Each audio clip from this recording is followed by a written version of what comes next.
রহিম আদাবর কেন্দ্রীয় জামে মসজিদের মসজিদ কমিটির দায়িত্ববান সকলকে, খতিব মহোদয়, ইমাম মহোদয় সকলকে এবং সকল মুমিন মুসল্লিকে আমার সালাম, শুভেচ্ছা। আসসালামু আলাইকুম ওয়া রাহমাতুল্লাহি ওয়া বারাকাতুহু। পবিত্র রমজান মাসে হয়তো শেষ জুম্মা আমরা একসাথে আদায় করবার সৌভাগ্য আল্লাহ তাআলা আমাকে দিয়েছেন, আমাদেরকে দিয়েছেন। তার জন্য আল্লাহ তাআলাকে আমাদের সকল ধরনের শুকরিয়া। লাইলাতুল কাদের আর কয়েকদিন বাকি। লাইলাতুল কাদেরের গুরুত্ব খতিব মহোদয় বলছিলেন। লাইলাতুল কাদেরের রাতে বা লাইলাতুল কাদেরে পবিত্র কোরআন নাজিল হয়েছে। লাইলাতুল কাদের যখন পবিত্র কোরআন নাজিল হয়েছে, সেই সময়টা আসলে সময় শুরু হবার আগের সময়। আমরা চিন্তা করি এই মাসের এই সময় সময় ছিল না।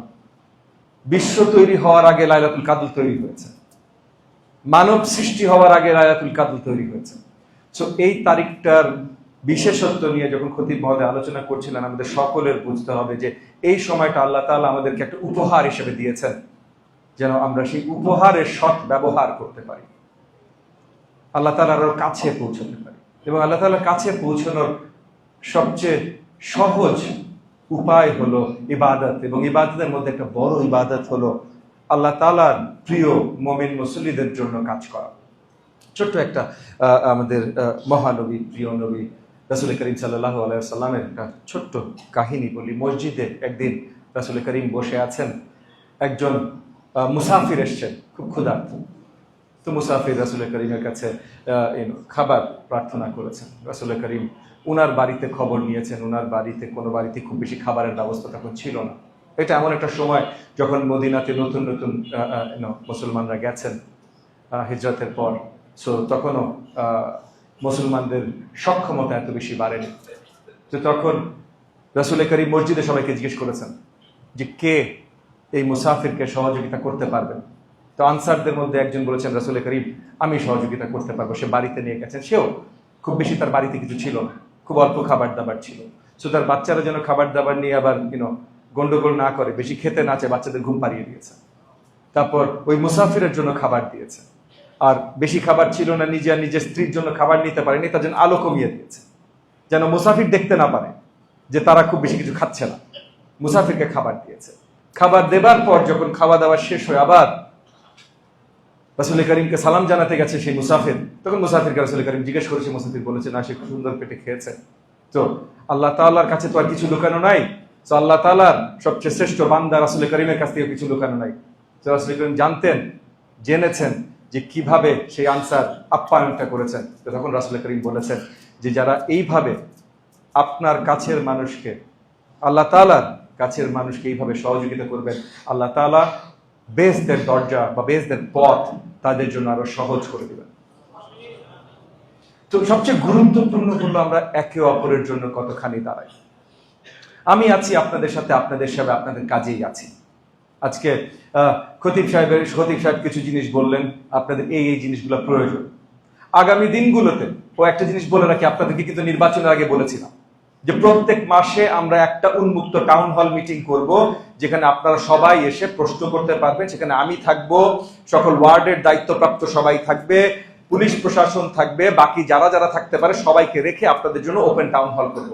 আমাদের প্রথম টাউন হল মিটিং মার্চ মাসে আমরা করতে পারিনি, রোজার মাসের জন্য, রমজান মাস, তারাবির সময়, ইফতারের সময়। তো আমাদের প্রথম টাউন হল মিটিং ঈদের পর এপ্রিলের দ্বিতীয় সপ্তাহে হবে। আমরা চেষ্টা করব প্রথম টাউন হল মিটিং আমাদের এই সূচনা কমিউনিটি সেন্টারে করতে, যেন আমার আদাবরের সকল ভাই ও বোনেরাও খুব সহজে সেখানে পৌঁছে যেতে পারে। আলহামদুলিল্লাহ, আমাদের এপ্রিলের দ্বিতীয় সপ্তাহে প্রথম টাউন হল মিটিং হবে।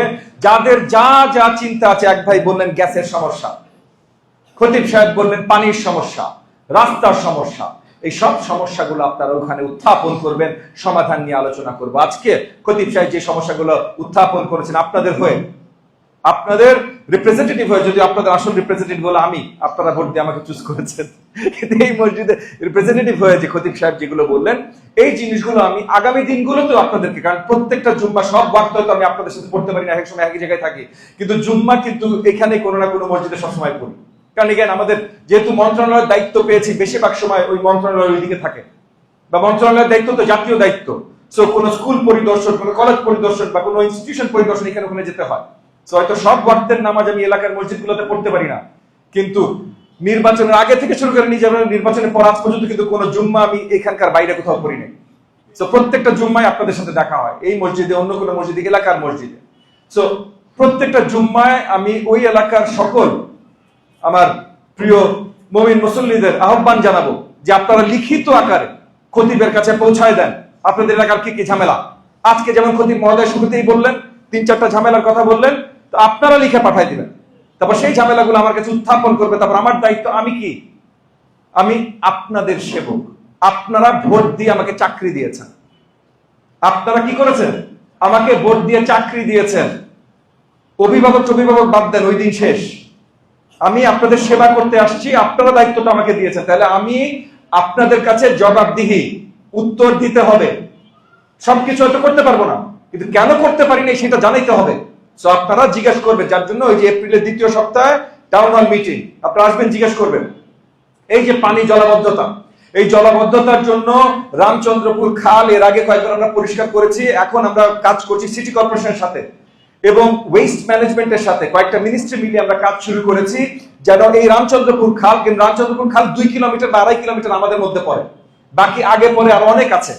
আমরা পুরাটা পরিষ্কার করলেও দক্ষিণ থেকে ময়লা প্রবাহ এখানে চলে আসে, সেই পুরাটা পরিষ্কার করতে হবে। তো পুরা সিটি কর্পোরেশনের সাথে আমরা কাজ করছি, এই এলাকায় যেন আমরা ময়লা ফেলে না আটকাই তার জন্য কাজ করছি।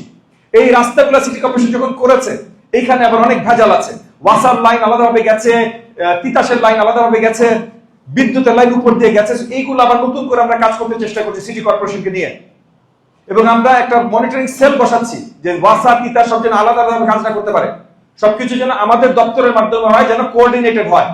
আজকে সিটি কর্পোরেশন রাস্তা বানালো, কালকে এসে ওয়াসা খুঁড়ে আবার নতুন পাইপ বসাই দিল। এই জিনিসগুলো না হয়, যেন আপনাদের এই ভোগান্তিগুলো যেন না হয়, সেগুলোর জন্য আমরা কাজ করছি। একই সাথে যখন রাস্তার কথা বললেন, এই যে সরু রাস্তা, ফায়ার ট্রাক আসতে পারে না ভাই, সিভিল ডিফেন্স আসতে পারে না, পুলিশ কোনো মতে আসতে পারে, কোন ধরনের সমস্যা হলে কেউ কোথাও পৌঁছাতে পারে না। এইখানে 2 সাইডে 2টা রিক্সা আসলে আর কোনো গাড়ি চলতে পারে না। এখন এটার উপায় কি, এখানে প্রতিকার কি, কিভাবে আমরা বাঁচবো? কারণ এখানে তো শুধু রাস্তার সমস্যা না ভাই, আমরা নিজেরাই তো আমাদের বাড়ির দেয়াল এমন জায়গায় নিয়ে রেখেছি রাস্তায় আর জায়গা নাই। শুধু সরকারকে বললে তো হবে না ভাই, নিজেদেরও তো দায়িত্ব নিতে হবে। আমরা যদি এক একজন আমাদের দেয়াল একটু পিছায় নিয়ে আসি, আমরা অনেকে করেছি, আমার বিল্ডিং শেষ, সিঁড়ি বের করে দিয়েছি রাস্তার অর্ধেক। এই জিনিসগুলো আমাদের সকলের দায়িত্ব নিয়ে করতে হবে, এবং এই জায়গাগুলোতে দেখেন কাউকে জোরাজোরি না ভাই। খতিব সাহেব একটা বললেন না যে সরকার এসে জোর করে না, সরকার এসে জোর করে কিছু করতে চায় না, কারণ সরকারের মালিকানা আপনাদের সকলের, আপনাদের সকলের। এগেন আমি কিন্তু আপনাদের কর্মী, শুধু আমি না, বাইরে যে পুলিশ দাঁড়িয়ে আছে আপনাদের কর্মী, বাইরে যে ফায়ার সার্ভিস থাকবে, যে থাকবে ডেস্কো, তিতাস, সব আপনাদের কর্মী। যে আপনাদের কর্মী হয়ে কাজ করবে না আমাকে এসে জানাবে, আমি আপনাদের কর্মী হিসেবে তাদের বিচার করবো যে তারা আপনাদের কর্মী হিসেবে কেন কাজ করছে না, তারা কেন মাতব্বরি করছে। কারণ মাতব্বরি আমাদের দায়িত্ব না, মাতব্বরি জনতা করবে, আপনাদের হয়ে আমরা কাজগুলো করে দেব। তো সেই জায়গা থেকে আমাদের এই যে মসজিদে আমরা একত্রিত হই, আমি সব জায়গায় একই কথা বলি, এটা নবী করিম সাল্লাল্লাহু আলাইহি সাল্লাম আমাদের শিখিয়ে গেছেন। মদিনার একদম যাত্রা শুরু থেকে, মদিনার সনদ যেটা প্রথম আমরা কনস্টিটিউশন বলি বিশ্বের ইতিহাস, আজ থেকে 1400 বছর আগে, সেই মদিনা সনদ থেকে শুরু হয়েছে এই যে মসজিদ কেন্দ্রিক আলোচনা। এখানে বসে, কারণ মসজিদে কোনো পার্থক্য নাই ভাই। এই যে আমার বয়োজ্যেষ্ঠ ভাই আর আমার এই যে এখনো 10 বছর বয়স হয় নাই, সব একসাথে বসা। কে ধনী কে গরিব মসজিদে কেউ জিজ্ঞেস করে না, কে মন্ত্রী আর কার কোনো পদ নাই মসজিদে কেউ জিজ্ঞেস করে না ভাই। মসজিদে আমরা সবাই সমান, আমরা এলাকাবাসী, মুমিন মুসল্লি। এই জায়গা থেকে এইখানে আলোচনা হবে, এইখানে আমরা কথা বলবো, এইখানে আপনাদের প্রবলেমগুলো আপনারা তুলে ধরবেন, আমার কাছে তুলে ধরবেন। আমি যখন আসবো দরকার খতিব সাহেবকে দিয়ে দিবেন, সে তুলে ধরবে আপনাদের হয়ে, কারণ সবাই তো একসাথে কথা বলা যায় না। আপনারা লিখিত আকারে দিয়ে দিবেন, সে তুলে ধরবে, তুলে ধরে আমরা আলোচনা করব। তারপর প্রত্যেক মাসে টাউন হল থাকবে, সেখানে আলোচনা করব। কিন্তু আপনাদের সকল সমস্যার সমাধানের জন্য আমরা কাজ করছি। এক ভাই গ্যাসের কথা বলেছেন, গ্যাস নিয়ে তিতাসের সাথে আমরা বসেছি, ঈদের পর বড়ভাবে তিতাসের সাথে পুরো ওদের যে কত পাইপলাইন আছে, কোথায় কোথায় আছে, কি কি ভাবে আছে, কোন পাইপলাইনের সাইজ কি, এই পুরো বৃহত্তর পুরো লিস্ট নিয়ে সিটি কর্পোরেশন নিয়ে পুলিশ প্রশাসন নিয়ে ঈদের পর আমরা বসছি। কেন? যেন চোরাই লাইন বন্ধ করতে বাধ্য হয়, যেন পুরনো যে নষ্ট লাইনগুলো আছে সেই লাইনগুলা আবার রিপেয়ার করতে বা নতুন লাইন বসাইতে বাধ্য হয়। এই কাজগুলো আমরা করছি। তবে ভাই গ্যাস জাতীয় সমস্যা, শুধু লাইনগুলো বদলাইলেই যে সব জায়গায় সঠিকভাবে গ্যাস চলে আসবে এটা হবে না। আমরা 15 বছর নতুন গ্যাস এক্সপ্লোরেশন করি নাই, আমরা খুঁজি নাই, এটা বিগত সরকারের দোষ। নতুন করে আমরা এখন খোঁজা শুরু করব, এটা করতে এক রাতে হয়ে যাবে? হবে না ভাই, কয়েক বছর লাগবে। কিন্তু ইমিডিয়েট যে সমস্যাগুলো সমাধান সম্ভব সেগুলোর উপর আমরা কাজ করছি। আপনারা আস্থা রাখবেন, ইনশাআল্লাহ দোয়া রাখবেন, আর একে অপরের সাথে থাকবেন, এটা গুরুত্বপূর্ণ। আমরা মসজিদে এসে খতিব সাহেবের কথা শুনি, দুই এক সময় মন্ত্রী সাহেবের এমপি সাহেবের বক্তৃতা শুনি, কিন্তু একে অপরের সাথে কথা বলি না। একে অপরের দিকে নজর রাখাটা অত্যন্ত গুরুত্বপূর্ণ। আরেকটা মানে আমাদের তো আসলে মুসল্লি হিসাবে আমাদের দায়িত্ব নবী করিম সাল্লাল্লাহু আলাইহি ওয়াসাল্লাম থেকে শেখা, উনার জীবনে কি বলে গেছেন, কি করে গেছেন, কি পথ দেখে গেছেন সেটা অনুসরণ করা। তো সেই জায়গা থেকে আরেকটা ছোট্ট ঘটনা বলি। মসজিদে একদিন নবী করিম সাল্লাল্লাহু আলাইহি ওয়াসাল্লাম সবাইকে জিজ্ঞেস করছে, আজকে তোমাদের মধ্যে কে রোজা রেখেছে? অনেকে হাত তুলেছেন রোজা রেখেছে, এর মধ্যে হযরত আবু বকর ছিলেন, হাত তুলেছেন রোজা রেখেছে। এরপরে জিজ্ঞেস করেছেন, তোমাদের মধ্যে কে আজকে তোমাদের আশেপাশের পাড়া প্রতিবেশী কে অসুবিধায় আছে, দুঃখে কষ্টে আছে, তাকে সহযোগিতা করতে গেছো? বিভিন্ন কয়েকজন হাত তুলেছেন, মধ্যে হযরত আবু বকর হাত তুলেছেন। এরপর 3 নম্বর প্রশ্ন নবী করিম জিজ্ঞেস করেছেন, তোমাদের মধ্যে আজকে কে কোন একটা জানাজা অ্যাটেন্ড করেছো? কয়েকজন হাত তুলেছে, হযরত আবু বকর হাত তুলেছেন।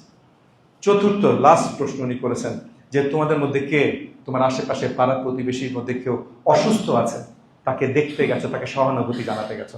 অল্প কয়েকজন হাত তুলেছে, কিন্তু হযরত আবু বকর হাত তুলেছে।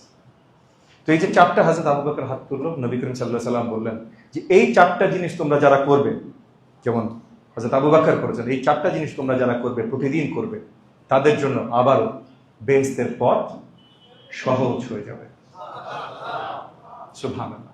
তো নবী করিম সাল্লাল্লাহু আলাইহি ওয়াসাল্লাম আমাদেরকে দেখিয়ে গেছেন ভাই, কিভাবে আমরা সিরাতাল মুস্তাকিম সঠিক পথে থাকতে পারি, কিভাবে আমরা নিজেদের এলাকা, নিজেদের জাতি, নিজেদের সকলের পাশে থাকতে পারি। কারণ এই পাশে থাকাটাই যদি সঠিকভাবে থাকেন, দেখেন যে 2টা গল্প বললাম মহানবীর থেকে, যে 2টা গল্প বললাম, এই 2টা গল্পে কিন্তু আপনার পাশের লোকের কতখানি সহযোগিতা আপনি করছেন, নিজের কথা না।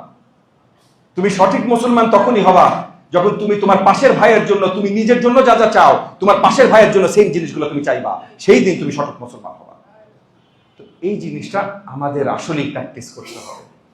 আমরা শুধু মুখে বললে হবে না, প্র্যাকটিস শুরু করতে হবে, একে অপরের জন্য দাঁড়াইতে হবে। এই যে সবাই বললেন এলাকায় অনেক মাদকের ঝামেলা, অনেক ঝামেলা, এবং আমি প্রশাসনকে, খতিব সাহেব আপনাদেরকে বলেছেন, আপনারা যদি নিউজ দেখেন দেখবেন যে আমি সারাক্ষণ প্রশাসনের পিছে আছি, লেগে আছি, যে প্রত্যেকটা জায়গায় যেন রেগুলার টহল হইতে থাকে। টাস্ক ফোর্স লাগিয়ে দিয়েছি, ডগ স্কোয়াড লাগিয়ে দিয়েছি, ডিএমপি কে স্পেশাল ঠেলা দিয়ে, এগুলো সব করছি। কিন্তু ভাই এলাকায় আপনারা যদি একত্রিত না হন, তাহলে এই জিনিসটা হবে না। এলাকায় সবাই সবাইকে চিনেন ভাই, চিনেন না? এই সাইজের গলিতে কেউ চিনেন না, এটা তো সম্ভব না। সবাই সবাইকে চিনেন, সবাই জানে কে কোথায় কি করছে। এলাকায় যদি আমরা সবাই একসাথে না হই, তাইলে আমরা এলাকার উন্নয়ন করতে পারি না। সবাই একসাথে হইতে হবে। এখানে আমি আপনাদের সাথে আছি, আপনাদের সাথে থাকব, এবং আমার মাধ্যমে সরকারের প্রত্যেকটা প্রতিষ্ঠান, প্রত্যেকটা অঙ্গ প্রত্যঙ্গ ইনশাআল্লাহ আপনাদের সাথে থাকবে। কিন্তু আমাদের সকলকে একসাথে কাজ করতে হবে। তাহলে আগামী দিনে, আচ্ছা বেশি দেরি হয়ে যাচ্ছে, আমি এখনই শেষ করব। এই পবিত্র রমজানের হয়তো শেষ জুম্মায় আমরা একসাথে হয়েছি, আল্লাহ তাআলা সেই মহান তৌফিক আমাদের দান করেছেন। সেই জায়গায় আমরা একসাথে একটা জায়গায় মনস্থির করি যে আমরা একে অপরের পাশে থাকব, একে অপরের সাথে থাকব, নিজেদের সহযোগিতা করব, সরকারকে সহযোগিতা করব আমাদের জন্য কাজ করা। কারণ আমাদের সৌভাগ্য, বহু বছর পর, বা আমাদের হয়তো প্রথম আমরা এরকম পেয়েছি, আমরা একটা প্রধানমন্ত্রী পেয়েছি জনাব তারেক রহমানের মাধ্যমে, যে প্রধানমন্ত্রী আসলে জবাবদিহিতা বিশ্বাস করে। সে নিজে বলেছে প্রত্যেক 6 মাস পর পর সে স্কোর কার্ড দিয়ে দিবে, আপনারা দেখবেন 6 মাসে সেগুলো কাজগুলো করতে পেরেছে কিনা। এরকম জবাবদিহিতা বাংলাদেশের ইতিহাসে কখনো আসে নাই, এই প্রথম এসেছে। সো আমরা জনাব তারেক রহমানের জন্য দোয়া করি, একে অপরের জন্য দোয়া করি, এবং আগামী বাংলাদেশ আমরা আমাদের মহল্লা থেকে গড়া শুরু করি। আপনাদের সকলকে অসংখ্য ধন্যবাদ। আসসালামু আলাইকুম ওয়া রাহমাতুল্লাহি ওয়া বারাকাতুহু।